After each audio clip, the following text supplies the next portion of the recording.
Hi, hello, it's too boring thing. We are directly come to the point. My whole channel based on introduce the scientific researches. Now, as you know, Albert Einstein is a great physicist and a great scientist. Now, Albert Einstein के research अभी हम बात करेंगे Albert Einstein के research के बारे में और इन्होंने किन लोगों को सपोर्ट किया था उनके रिसर्च के लिए और इन्होंने कौन सी जो इनकी रिसर्च जो अधूरी रह गई थी उसके बारे में भी बात करेंगे। ना अल्बर्ट आइंस्टीन ने अपना करियर पूरा रिसर्च में ही गुजार दिया।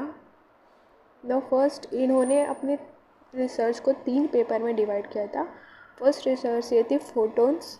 Now as you can see here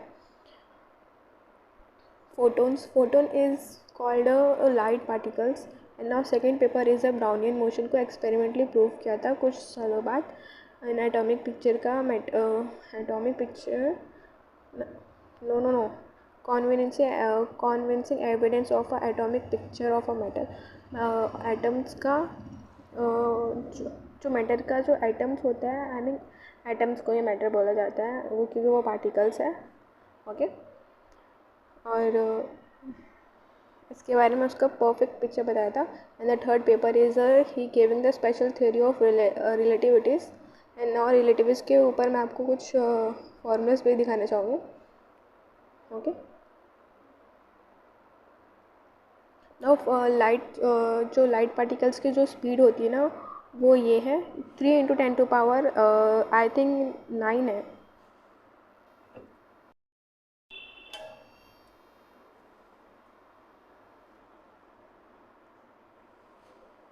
now speed of light 3 × 10⁸ है okay you can see here and further हम अपने उस फॉर्मूले के ऊपर जाते हैं जो आपको दिखाने वाले थे स्पेशल थ्योरी ऑफ रिलेटिविटीज़ का। वैसे तो स्पेशल थ्योरी ऑफ रिलेटिविटीज़ का E=mc² है बट इन्हें हर एक चीज़ के लिए जैसे कि वेलोसिटी हो गया लेंथ हो गया मास हो गया और इस चीज़ के अलग अलग फार्मूलेज को बनाया गया। तो ये सारे फार्मूलेज हैं आप देख लो। टाइम के लिए ऐसा फॉर्मूला बनाया गया लेंथ के लिए ये और रिलेटिविटी एनर्जी के लिए एंड मोमेंटम आपको पता ही होगा क्या है। Momentum is a small little motion okay and अभी अपने हम स्लाइड पे जाते हैं उसके आगे का बताने के लिए ओके। यहाँ तक के तो अपना कंप्लीट हो गया।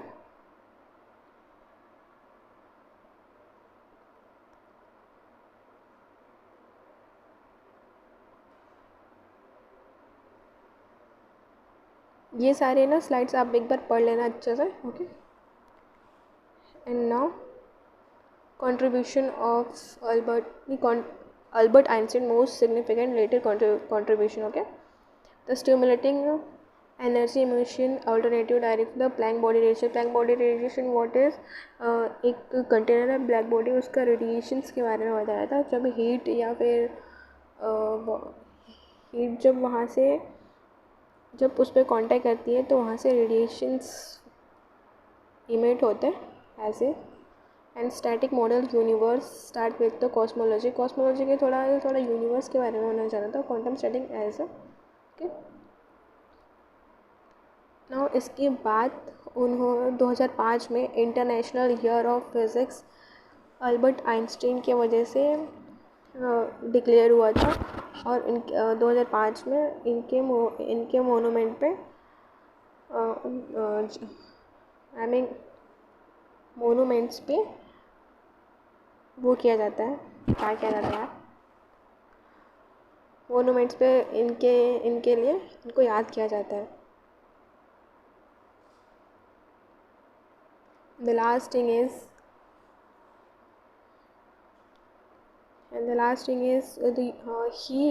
he attempt to unify the gravity and electromagnetism but isn't success in this venture means what साहसी कार्य होता है ओके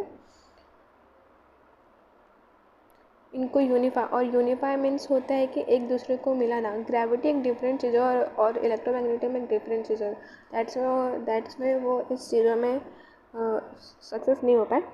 ओके, अगर आपको कुछ नहीं समझा होगा तो आप कमेंट में कमेंट कर सकते हैं, और अगर आपको इस चीज़ का फुल एक्सप्लेनेशन चाहिए तो आप मुझे कमेंट में लिख के बता सकते हैं।